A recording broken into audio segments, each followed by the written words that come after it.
Investigations into biological codes, and earlier I had said that it was an area which hadn't been investigated rigorously or seriously by science, but actually that's not quite true, because there has been quite a lot of research done into this area by the military of several countries.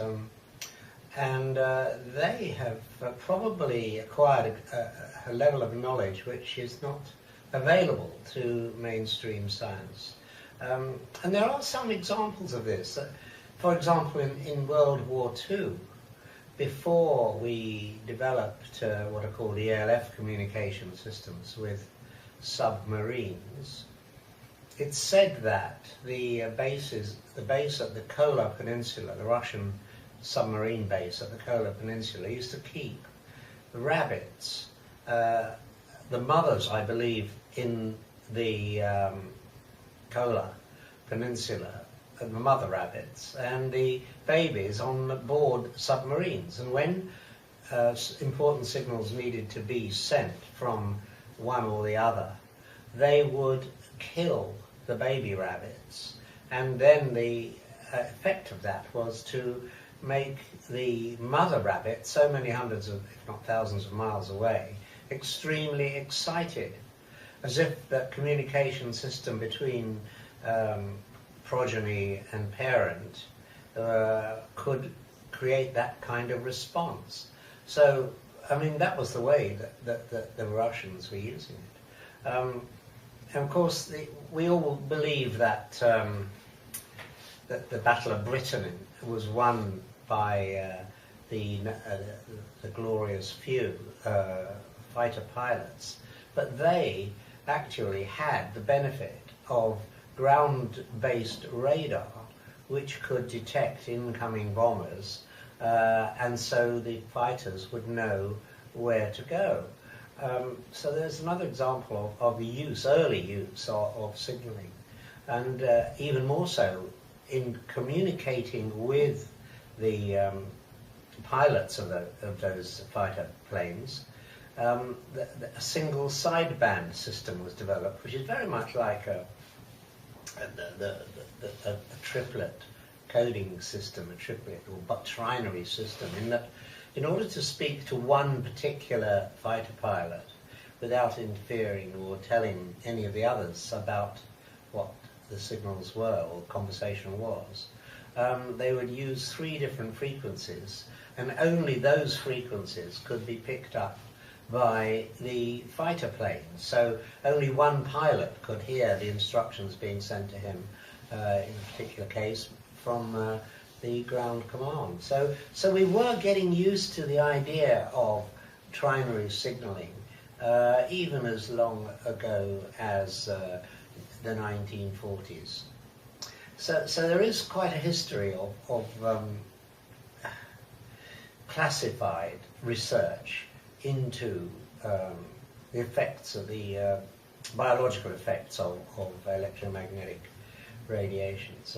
And one more amusing version of that same idea is the way that pilots, when they came off duty on the weekend to go and see their girlfriends, would pay a shilling, and that's about 5p in modern language, to the radar technicians to switch on the radar beam, and they would then stand in front of it, because of a well rehearsed rumour that treatment would make them temporarily sterile, so that they wouldn't put their girlfriends of the weekend into what they used to call the family way. So there's quite a lot of this kind of ideas floating about it, but mainly classified. And even though there was a serious study as a result of that rumour carried out, I'm not sure that it was ever made public. But certainly there were some publicised and well peer-reviewed studies around that time or after the war. For example, one Yugoslavian research team measured the level of sperm in airmen and others who had been exposed to radar versus those who had not, and found that sure enough there was a lowered sperm count in the exposed people compared with those who had not been exposed to radar and radio frequency. And that kind of research carried on ever since then, to the point now where in the latest, not really the latest, but one of the recent studies found that children were twice as likely to get leukemia if they were living within 600 meters of any power line, high voltage power line. So that whole science is gradually emerging into the public domain from what had been a classified. One has got vague stories about exercises like MK Ultra and the exposure of the American embassy in Moscow to microwave radiations, which apparently caused that embassy to have the highest level of cancer in the world. So, but I don't want to get into conspiracy theories. I'd rather like to try and keep this talk to pretty hard facts, and no more so than in the case of cancer, which is actually probably one of the best examples of my idea in practice. I mean, the recognized treatments for cancer, the accepted and the permitted treatments, are either surgical excision or radiation, radiotherapy, or chemotherapy. But to be honest, none of those work. Because what I believe has been happening in cancer, in the tumour formation, is that normally a cell will develop its energy from the mitochondrial organelles inside the cell, which are very efficient at making ATP. They can make ATP, adenosine triphosphate, the energy molecule that we all use to move and think even.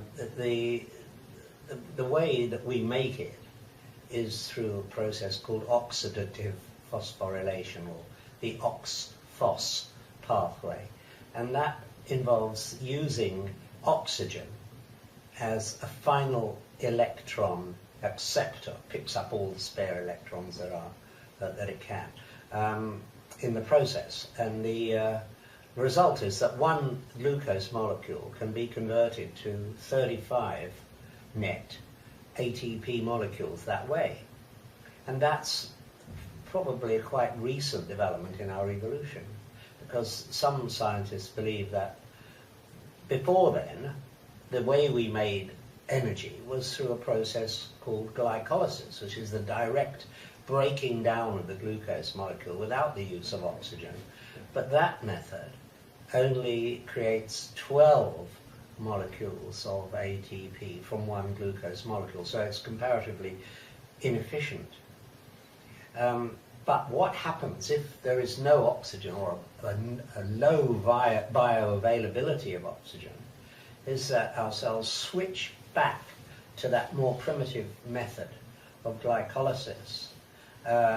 And of course, in doing so, they either have to choose between using three times as much glucose to make the same amount of energy, or surviving on a much lower level of energy. But the problem there is that if you cut back your energy level to a third of what it was, you're actually in danger of losing the viability of the cell membrane, which is kept in in its place properly by a pump called the sodium-potassium pump, and that takes up 40% of the energy, the ATP, that we produce normally. So if you cut that level of ATP down to a third, then what you've done is to risk the viability of your cell. So we're thinking like a cell for a minute. So what the cell thinks is, okay, I will go and get a lot more glucose. I don't want that to happen. I don't want to lose my viability, and I want to be able to divide when I'm told to. And the nearest place it can find glucose are on these very same glycoproteins, these sugar sticks, which are all round the cell membrane in the glycocalyx. So it starts to resorb them in order to fuel. It's like fuel ATP synthesis, but it's like burning the furniture to keep warm.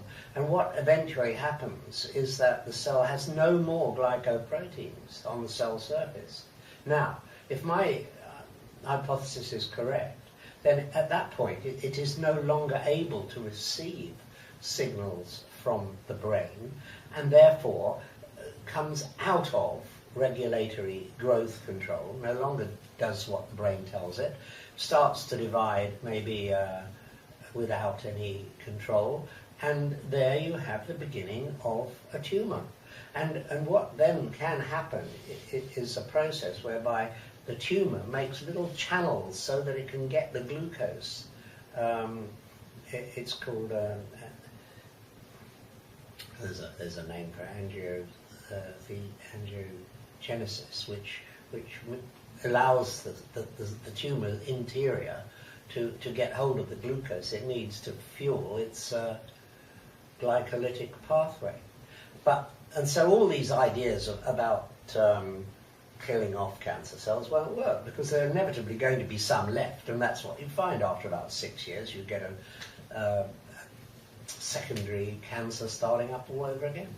And the way in which you can cure cancer, if my hypothesis is right, is by getting the cell not to die, but to go back to its original OX-phos pathway. Now, there was actually a man who discovered a way of doing that by using a simple chemical called parabenzoquinone, PBQ, in the early part of the 20th century. And it was so successful, this idea of getting the cell to revert back to OX-phos rather than stay glycolytic, because when the cell did get back that way, it started to rebuild its glycoproteins, and very soon came back under regulatory growth control and became a normal cell again. And that process was so successful when it was applied by a doctor called William Koch, that if you look at the cancer mortality statistics for America in those days, you will find that in every city of America you'll see an increasing level of cancer mortality, except for Detroit, where he practiced this new kind of medication. And there, the cancer mortality rate actually fell by 23% between 1920 and 1929. So it does look as if there's some currency and some support for my idea. And if we were to apply that kind of approach to cancer, then I think we would be much more successful than the situation today. Now, I know that there has been a certain amount of progress in some kinds of cancer, but basically the aim of that research has been to diagnose the cancers earlier and earlier, so that you can claim that the patient has survived 5 years, which is all they use as a benchmark for survival, when in year 6 of cancer starts coming back, because really nothing's changed. It's just that they found out about it earlier. And that's the wrong approach, really, as far as I can see. If we started to look at cancer as a metabolic disorder, then I think we'd be on far safer and firmer ground. So there's an example of one of the unsolved mysteries of biology, cancer, which could be addressed much more succinctly and better through that method. Okay?